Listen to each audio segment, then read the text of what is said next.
যিনি সত্য খোদা তিনি সামনে এসে প্রমাণ কেন দেন না যে আমি সত্য? আপনি কি মানেন যে ঈসা আলাইহিস সালাম পয়গাম্বার নাকি খোদা? যে হযরত ঈসা আলাইহিস সালাম মৃতদের মধ্যে প্রাণ সঞ্চার করতেন এবং এই কাজ তো খোদা ছাড়া কেউ করতে পারে না। আখেরাতে আপনার কাছে কোনো অজুহাতই নেই আল্লাহকে না মানার। স্যার, এখন আপনার কথা শুনে তো একটু কনফিউজড হয়ে গেছি। হ্যালো ডক্টর জাকির, আমার নাম জোসেফ এবং পেশায় আমি একজন গ্রাফিক ডিজাইনার। স্যার, আমার সহজ প্রশ্ন হলো, বিভিন্ন ধর্মে ঈশ্বরের ধারণা আলাদা। মুসলিমরা বলে আল্লাহ ঈশ্বর, খ্রিস্টানরা বলে যিশু খ্রিস্ট, আর হিন্দুরা বলে শ্রী ভগবান, দুঃখিত, শ্রীকৃষ্ণ হলেন ভগবান। তো স্যার, আমার সহজ প্রশ্ন হলো, যিনি সত্য খোদা তিনি সামনে এসে প্রমাণ কেন দেন না যে আমি সত্য, যাতে বিভিন্ন ধর্মের মধ্যকার এই ঝামেলা শেষ হয়ে যায় সব ধর্মের? ভাই সাহেব খুব ভালো প্রশ্ন করেছেন। ভাই সাহেব জিজ্ঞেস করেছেন যে অন্যান্য ধর্মে খোদার ভিন্ন ভিন্ন ধারণা রয়েছে। ইসলামে আল্লাহ খোদা, খ্রিস্ট ধর্মে যিশু খোদা, হিন্দু ধর্মে ভগবান খোদা। আপনি যদি আমার লেকচার শোনেন অন্যান্য ধর্মে ঈশ্বরের ধারণা সম্পর্কে, যদি আপনি শোনেন এবং যদি আপনি সঠিক পদ্ধতিতে যাচাই বাছাই করেন, যদি আপনি ইসলামে ঈশ্বরের ধারণা জানতে চান, তবে মুসলিমদের দেখবেন না, কোরআন মাজিদ পড়ুন, সহিহ হাদিস পড়ুন। যদি আপনি বাইবেলে ঈশ্বরের ধারণা জানতে চান, তবে চার্চের কথা শুনবেন না, পাদ্রির কথা শুনবেন না, বাইবেল পড়ুন। যদি আপনি জানতে চান হিন্দু ধর্মে ঈশ্বরের ধারণা কি, তবে পণ্ডিতের কথা শুনবেন না, আপনি বেদ পড়ুন। ঈশ্বরের সঠিক ধারণা জানার জন্য সেই ধর্মের মহান পবিত্র গ্রন্থটি অধ্যয়ন করুন। কারণ প্রায়শই ধর্মের অনুসারীরা নিজেরাই জানে না তাদের ধর্মে ঈশ্বরের ধারণা কি। তারা চোখ বন্ধ করে তাদের পাদ্রী বা পুরোহিতকে বিশ্বাস করে। আমাদের উচিত সেই ধর্মের মহান পবিত্র গ্রন্থে বিশ্বাস করা। যদি আপনি তদন্ত করেন, গবেষণা করেন, আপনি জানতে পারবেন যে সব ধর্মের বুনিয়াদি বা মূল কথা হলো প্রতিটি খোদার কোনো প্রতিমূর্তি নেই। লেকচার দেওয়ার সুযোগ নেই, আমি আপনাকে সংক্ষেপে বলে দিচ্ছি। বাইবেলে ঈশ্বরের ধারণা, তাতে পরিষ্কার লেখা ছিল যে ঈসা আলাইহিস সালাম পয়গাম্বর, তার আগে আপনি আসবেন। এবং যদি জানেন যে ইহুদিদের তৌরাতে কি লেখা আছে, তবে তৌরাতে বুক অব আইজায়া অধ্যায় 43 অনুচ্ছেদ 9 এবং 10 লেখা আছে, Even I am God, and without me there is no savior. আমি ঈশ্বর এবং আমি ছাড়া কোনো ত্রাণকর্তা নেই, আমি খোদা এবং আমি ছাড়া কোনো বাঁচানেওয়ালা নেই। এবং পরিষ্কার লেখা আছে বুক অব ডিউটোরনমি অধ্যায় 5 অনুচ্ছেদ 7 এবং 8, এবং বুক অব এক্সোডাস অধ্যায় 20 অনুচ্ছেদ 3 এবং 5, That thou shalt not make any image of anything, of any likeness in the heaven above, in the earth beneath, and in the water beneath the earth. Thou shalt not bow down to them, nor serve them, for I, thy God, thy Lord, is a jealous God. যে তুমি কোনো কিছুর প্রতিমূর্তি তৈরি করবে না যা উপরে স্বর্গে, নিচে পৃথিবীতে অথবা মাটির নিচে পানিতে আছে, তার কোনো সাদৃশ্য তৈরি করবে না। তুমি তাদের সামনে মাথা নত করবে না বা তাদের সেবা করবে না, কারণ আমি তোমার প্রভু ঈশ্বর, এক ঈর্ষাপরায়ণ ঈশ্বর। আপনি ঈশ্বরের কোনো প্রতিমূর্তি তৈরি করবেন না, কোনো মূর্তি তৈরি করবেন না, তা আকাশে হোক বা জমিনে হোক বা পানির নিচে হোক। আপনি ঈশ্বর ভগবান খোদার কোনো প্রতিমূর্তি তৈরি করতে পারেন না। এটি পরিষ্কারভাবে ওল্ড টেস্টামেন্টে লেখা আছে, কারণ আমি খোদা এবং আমি ঈর্ষাপরায়ণ খোদা। এবং ঈসা আলাইহিস সালাম বলেন, আপনাকে যদি জান্নাতে যেতে হয় তবে ওল্ড টেস্টামেন্টে যা লেখা আছে তার উপর আমল করতে হবে। তো ইহুদিদের হিসেবে খোদা আছেন এবং খোদার কোনো প্রতিমূর্তি নেই।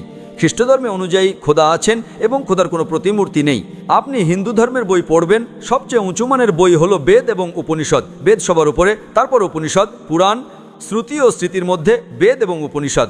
ছান্দোগ্য উপনিষদে লেখা আছে অধ্যায় 6 খণ্ড 2 মন্ত্র 1, Nakasya kasij. ভগবান এক, দ্বিতীয় কেউ নেই। এবং শ্বেতশ্বেতার উপনিষদে লেখা আছে অধ্যায় 6 শ্লোক 9, Nakasya kasij janitana chadipa. সেই ভগবানের কোনো পিতামাতা নেই, না বাবা আছে না মা, এবং তার কোনো সন্তানও নেই। এবং পরিষ্কার লেখা আছে শ্বেতশ্বেতার উপনিষদে অধ্যায় 4 শ্লোক 19 এবং যজুর্বেদ অধ্যায় 32 শ্লোক 3 যে Na tasya pratima asti. প্রতিমা একটা সংস্কৃত শব্দ যার অর্থ প্রতিচ্ছবি, ছবি, মূর্তি, statue, idol. Na tasya pratima asti. সেই ভগবানের কোনো প্রতিচ্ছবি নেই, কোনো মূর্তি নেই, কোনো ফটোগ্রাফ নেই, কোনো স্ট্যাচু নেই, কোনো পেন্টিং নেই। এবং হিন্দু ধর্মের ব্রহ্মসূত্র হলো ekam braham dustya naste nena naste kinchan. ভগবান একজনই, দ্বিতীয় কেউ নেই, নেই নেই, বিন্দুমাত্রও নেই। আপনি যে কোনো মুসলিমকে জিজ্ঞেস করবেন ইসলামে ঈশ্বরের ধারণা কি, সবচেয়ে শ্রেষ্ঠ এবং সংক্ষিপ্ত উত্তর সে দিতে পারবে। তাহলে সূরা ইখলাস সূরা নম্বর 112 আয়াত নম্বর 1 থেকে 4। Qul huwallahu ahad. বলো আল্লাহ এক, Allahus samad. আল্লাহ যিনি অমুখাপেক্ষ, Lam yalid wa lam yulad. তিনি কাউকে জন্ম দেননি এবং তাকেও কেউ জন্ম দেয়নি, Wa lam yakul lahu kufuwan ahad. এবং তার সমতুল্য কেউ নেই। এবং কাল আমি আমার লেকচারের ব্যাখ্যা করেছি, যদি আপনি এইসব নিয়ে গবেষণা করেন তাহলে দেখবেন এই সব অর্থ একই। তা ইহুদিদের কিতাবে হোক বা খ্রিস্টানদের কিতাবে হোক বা হিন্দুইজমের কিতাবে হোক বা কোরআনে হোক। আপনার প্রশ্ন ছিল আলাদা কেন? আলাদা নয়। ভগবান কেন এসে, খোদা কেন এসে নিজেকে প্রমাণ করেন না? খোদাকে আসার কোনো দরকারই নেই। খোদা পয়গাম্বর পাঠান। এখন শেষ পয়গাম্বর মুহাম্মদ সাল্লাল্লাহু আলাইহি সাল্লাম বার্তা দিয়ে গেছেন।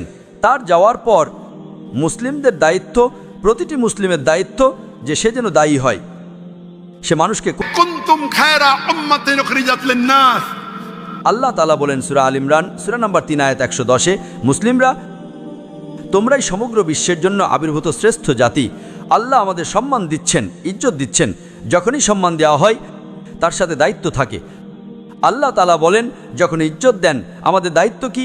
ওই আয়াতে আল্লাহ বলেন Ta'muruna bil ma'ruf wa tanhauna 'anil munkar wa tu'minuna billah. কারণ তোমরা মানুষকে সৎ কাজের দিকে ডাকো এবং অসৎ কাজ থেকে বিরত রাখো এবং বলো আল্লাহর উপর ঈমান রাখি। তাই প্রত্যেক মুসলিমের দায়িত্ব হলো মানুষকে সত্যের দিকে ডাকা এবং মন্দ থেকে বিরত রাখা। আপনি বলছেন খোদা কেন আসেন না? খোদাকে আসার কোনো দরকারই নেই। এত মানুষ সাক্ষী দেবে যে জাকির নায়েক আপনাকে দাওয়াত দিয়েছে। আখেরাতে আপনার কাছে কোনো অজুহাতই নেই আল্লাহকে না মানার। এত মানুষ সাক্ষী দেবে যে জাকির নায়েক আপনাকে পরিষ্কার ভাষায় বলে দিয়েছে যে খোদার ধারণা একই যে খোদা এক এবং সেই খোদা ছাড়া কোনো উপাস্য নেই এবং সেই খোদার কোনো প্রতিমূর্তি নেই। আপনারও বাঁচার জন্য কোনো অজুহাত নেই। আল্লাহর আসার দরকার কি? আল্লাহ পয়গাম্বর পাঠিয়েছেন, আল্লাহ শেষ কিতাব পাঠিয়েছেন। আল্লাহ বলেছেন সূরা হিজর সূরা নম্বর 15 আয়াত 9 যে আমরা কোরআন নাজিল করেছি উপদেশ বাণী এবং সহিহ হাদিস এবং আমরা এর সংরক্ষণকারী। কত লাখ কোটি হাফেজ আছেন যারা কোরআনকে নিজেদের হৃদয়ে সুরক্ষিত রেখেছেন। তো আপনার প্রশ্নের উত্তর তো দিলাম। আমি আপনাকে জিজ্ঞেস করতে চাই, আপনি কি এক খোদায় বিশ্বাস করেন? জি স্যার। আপনি কি মানেন যে ঈসা আলাইহিস সালাম পয়গাম্বর নাকি খোদা? স্যার, এখন আপনার কথা শুনে তো একটু কনফিউজড হয়ে গেছি। কনফিউজড হওয়া তো বলা উচিত আমার আলো দেখা দিয়েছে। কনফিউজড আগে ছিলেন, এখন তো এত হাওয়ালা দিলাম। এখন আপনার বলা উচিত আপনার বায়ান শুনে আমার কনফিউশন দূর হয়ে গেছে। এখন আপনি কি বলেন, তিনি কি পয়গাম্বর? আপনি কি মানেন যে ঈসা আলাইহিস সালাম পয়গাম্বর নাকি খোদা? স্যার, এখন এই প্রশ্নের উত্তর দেওয়া একটু কঠিন। এত পরিষ্কার ভাষায় আমি কথা বললাম এবং কখন থেকে আমি বলছি যে বাইবেল পরিষ্কার ভাষায় বলছে, কোথাও লেখা নেই যে ঈসা আলাইহিস সালাম নিজে বলেছেন আমি খোদা। এখন এত পরিষ্কার বলার পর আপনি বললেন যে খোদা নিজে কেন আসেন না? খোদাকে আসার দরকার কি? আমরা এখানে আছি না? জি স্যার। তো এত বলার পর যদি আপনি না মানেন তাহলে ভুল আপনার না আমার। স্যার, যেমন এখনকার সময় মানুষ শুধু এটাই বলে যে যিনি খোদা তিনি মানুষকে মৃত্যু দেন এবং জীবিতও করেন। তো হজরত ঈসা আলাইহিস সালাম যিনি আছেন, আমি একটু কনফিউজড। তো স্যার, প্রশ্ন এটা যে হজরত ঈসা আলাইহিস সালাম মৃতদের মধ্যে প্রাণ সঞ্চার করতেন এবং এই কাজ তো খোদা ছাড়া কেউ করতে পারে না। একদম আপনি ঠিক বলেছেন। কোরআনে অনেক জায়গায় কোরআনে লেখা আছে যে ঈসা আলাইহিস সালাম মৃতদের প্রাণ দিয়েছেন। কোরআনে লেখা আছে যে ঈসা আলাইহিস সালাম বলেছেন বিইজনিল্লাহ, আল্লাহর সাহায্যে। ঈসা আলাইহিস সালাম মৃতদের প্রাণ দিয়েছেন আল্লাহর সাহায্যে। একই জিনিস বাইবেলেও লেখা আছে। বাইবেলেও ঈসা আলাইহিস সালাম আল্লাহর সাহায্য চান যে এতে প্রাণ দাও। তো আল্লাহ তাআলার কারোর দরকার নেই কারো প্রাণ বাঁচানোর জন্য, প্রাণ দেওয়ার জন্য। ঈসা আলাইহিস সালামের মাধ্যমে করাতে পারেন, ওটা মুজিজা। কোনো ডাক্তারের মাধ্যমে করেন, ওই ডাক্তার তো বাঁচায় না, আল্লাহ বাঁচান। সবচেয়ে উত্তম যিনি আরোগ্য দেন তিনি আল্লাহ, তিনি আশ-শাফি। তিনি ডাক্তারের মাধ্যমে করেন, নার্সের মাধ্যমে করেন। আল্লাহ তাআলা কার মাধ্যমে করান? কারণ ঈসা আলাইহিস সালাম আল্লাহর পয়গাম্বর ছিলেন, তাই আমরা বলি এই মুজিজা আল্লাহ করেছেন। কিন্তু কিছু খ্রিস্টান বলে না না না, প্রাণ দিয়েছে মানে খোদা। যদি এই কথা হয় তাহলে বাইবেলে লেখা আছে যে মুসা আলাইহিস সালাম শুধু মৃতদের প্রাণ দেননি, তিনি তার লাঠি ছুঁড়েছিলেন এবং সেটা সাপ হয়ে গিয়েছিল। প্রাণ দেওয়া ছাড়াও উদ্ভিদ জগৎ থেকে প্রাণী জগৎ, plant Plant kingdom to animal kingdom. আরও বড় মুজেজা। বাইবেলে লেখা আছে, কোরআনও লেখা আছে, মুসা আলাইহিস সালাম লাঠি ছুড়লেন এবং সেই লাঠি সাপ হয়ে গিয়েছিল। তো শুধু প্রাণী দেননি, প্রাণ দেওয়ার পাশাপাশি উদ্ভিদ জগৎ থেকে প্রাণী জগৎ, আরও বড় মুজেজা। তো আপনি কি বলবেন মুসা আলাইহিস সালাম খোদা? বলবেন? বলবেন না, কারণ মুসা আলাইহিস সালাম আল্লাহর পয়গম্বর ছিলেন। এটা আল্লাহর মুজেজা ছিল নিজের পয়গম্বরের জন্য। তো একইভাবে যখন ঈসা আলাইহিস সালাম মৃতদের প্রাণ দিয়েছিলেন, এটা একটা মুজেজা ছিল। এবং খোদ বাইবেলে লেখা আছে, For there will arise many false Christ and false prophets. And if they would deceive the very elect. কারণ অনেক ভুয়া ঈসা এবং ভুয়া নবীর আবির্ভাব হবে এবং তারা এমনকি নির্বাচিতদেরও বিভ্রান্ত করবে। অনেক ভণ্ড ঈসা আসবে এবং মানুষকে উস্কাবে এবং বোকা বানাবে, এবং যেসব লোক নির্বাচিত ছিল ঈসা আলাইহিস সালামের অনুসারী, তারাও বিচ্যুত হয়ে যাবে। তো মোজেজা কোনো পরীক্ষা নয়। গসপেল অব ম্যাথিউ অধ্যায় 23 সঠিক 24 হবে, অনুচ্ছেদ 23 সঠিক 24। এবং অনেক ভণ্ড ঈসা আসবে এবং মানুষকে উস্কাবে এবং বোকা বানাবে, এবং যেসব লোক নির্বাচিত ছিল ঈসা আলাইহিস সালামের অনুসারী, তারাও বিচ্যুত হয়ে যাবে। তো মোজেজা কোনো পরীক্ষা নয়। জি স্যার। আপনি কি এখন মানেন যে ঈসা আলাইহিস সালাম খোদা নন? জি স্যার, তিনি পয়গম্বর ছিলেন, যেমন আপনি আগেও ভাইয়ের প্রশ্নের উত্তরে বললেন। আপনি কি মানেন যে মুহাম্মদ সাল্লাল্লাহু আলাইহি সাল্লাম আল্লাহর পয়গম্বর? জি স্যার, মানি। আচ্ছা, ভেরি গুড। এখন মুসলিম হওয়ার জন্য দুটি জিনিসের প্রয়োজন, মাত্র দুটি। নাম্বার 1, আপনি মানবেন খোদা এক এবং তিনি ছাড়া কোনো উপাস্য নেই, যা আপনি মানেন। নাম্বার 2, আপনি মানবেন যে মুহাম্মদ সাল্লাল্লাহু আলাইহি সাল্লাম শেষ পয়গম্বর। তো যদি আপনি এই দুই জিনিসে বিশ্বাস করেন, তাহলে আমার দৃষ্টিতে আপনি মুসলিম। আপনি দুই জিনিসে বিশ্বাস করেন যে খোদা এক, আপনি কি মানেন যে ঈসা আলাইহিস সালাম খোদা নন, আল্লাহর পয়গম্বর, এবং আপনি এটাও মানেন যে মুহাম্মদ সাল্লাল্লাহু আলাইহি সাল্লাম আল্লাহর শেষ নবী, শেষ রাসূল? জি স্যার। তো যদি এই দুটি জিনিস আপনি মানেন, তবে মুসলিম হওয়ার জন্য ন্যূনতম যথেষ্ট। এরপর আপনি আরও শিখবেন আর এগিয়ে যাবেন। তো আমার দৃষ্টিতে আপনি মুসলমান, ইসলামে প্রবেশ করেছেন। আমি জিজ্ঞেস করতে চাই, আপনি কি কলমা পড়তে চান? স্যার, আপনি আমার জন্য দোয়া করুন যেন আমি সোজা পথে আসি। তো আপনি এসেও গেছেন সোজা পথে। আপনি বললেন আল্লাহর নিচে কেন আসেন না? আল্লাহর আসার দরকার নেই। আমার মতো সাধারণ মানুষকে পাঠালেন, তো আল্লাহর আসার দরকার কি? তো আপনি যদি দুটি জিনিস মেনে নেন যে খোদা এক, তার কোনো প্রতিমূর্তি নেই, তিনি ছাড়া কোনো উপাস্য নেই, এবং ঈসা আলাইহিস সালাম খোদা নন, আল্লাহর পয়গম্বর, এবং এটা আপনি মানেন যে মুহাম্মদ সাল্লাল্লাহু আলাইহি ওয়াসাল্লাম পয়গম্বর, তো আমার দৃষ্টিতে আপনি মুসলমান হয়ে গেছেন। আপনি কি আরবিতে পুনরাবৃত্তি করতে চান? স্যার, এখন আপনি দোয়া করুন, ইনশাল্লাহ তারপর যখন সময় আসবে। না, আমার হিসাবে তো আপনি বলেও দিয়েছেন, হিন্দি উর্দুতে তো বলে দিয়েছেন, আরবিতে কি বলতে চান? আপনি তো উর্দুতে বলে দিয়েছেন না? ভিডিও রেকর্ডিং, হ্যাঁ হ্যাঁ বলছিলেন, আপনি বলছিলেন। জি স্যার। তো আমি তো জোর জবরদস্তি করি না আপনাকে। না স্যার। আমি বন্দুক তো রাখিনি। না স্যার। আমি আপনাকে কোনো টাকা দিইনি তো? না স্যার। দিইনি তো? তো আপনি মেনে নিয়েছেন স্যার। তো আমার হিসেবে মুসলমান হয়ে গেছেন। আপনি কি আরবিতে পুনরাবৃত্তি করতে চান? স্যার, এখন আরবিতে, উর্দুতে তো বলেই দিয়েছেন।